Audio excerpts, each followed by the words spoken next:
Today on Prime Crime, the story of a brutal incident that has shaken the conscience of a nation once again. This is a rape and murder story of a 3-year-old in India's city of Pune that sparked outrage on the streets.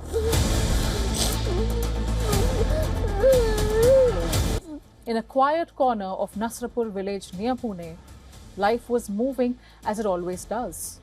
Ordinary, familiar and predictable. But then one Friday afternoon, a child did not return home.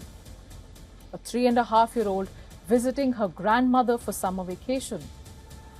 Family members began searching nearby, calling out her name, checking with neighbors. Soon, hope turned into worry and then into dread. When police and others began the search, it ended in a few hours with a devastating discovery. Her body was found in a shed. Medical examination confirmed the worst. The child was raped and then killed. Police acted quickly from here. A 65-year-old man from the same area was identified and taken into custody. Investigators say the child had been lured away.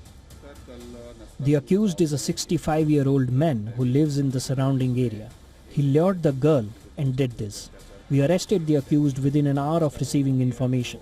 The accused has 2 similar cases registered against him, including a POCSO case in 2015. Investigation reveals that he is of this tendency. And further probe revealed that the girl went missing on the afternoon of May the 1st while playing outside.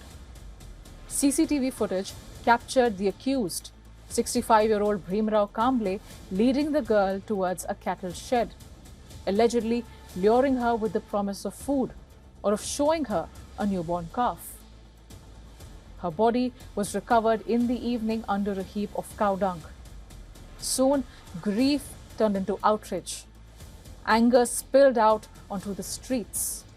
Major roads, including highways, were blocked. People demanded justice and accountability.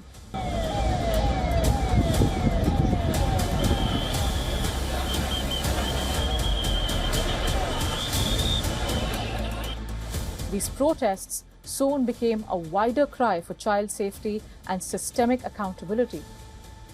Maharashtra's Chief Minister Devendra Fadnavis, who also holds the state's Home Ministry portfolio, spoke to the victim's family and assured them of a fast-track trial.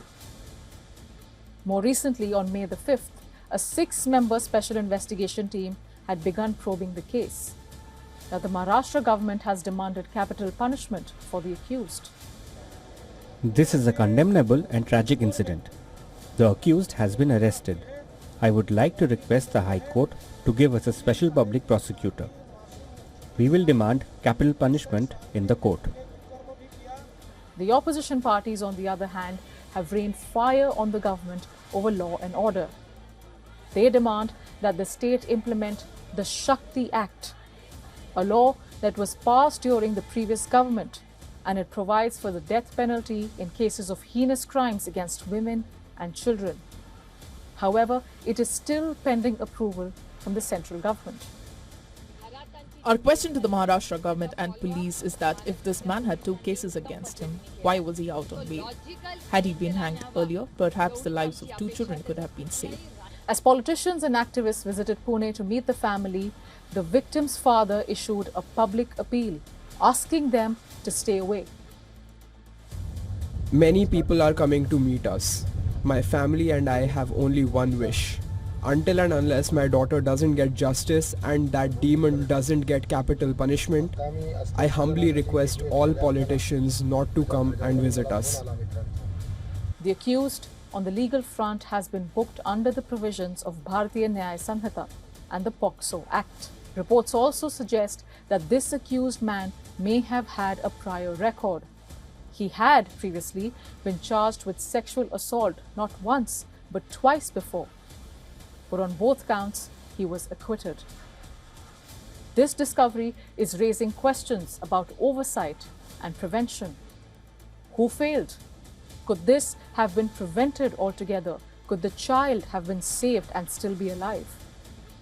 And so, What began as a missing child's case has now become a national conversation about safety, yet again about accountability, about whether enough is being done to protect the most vulnerable. The investigation continues, the protests continue. But sadly, these questions still remain unanswered, one case after the other.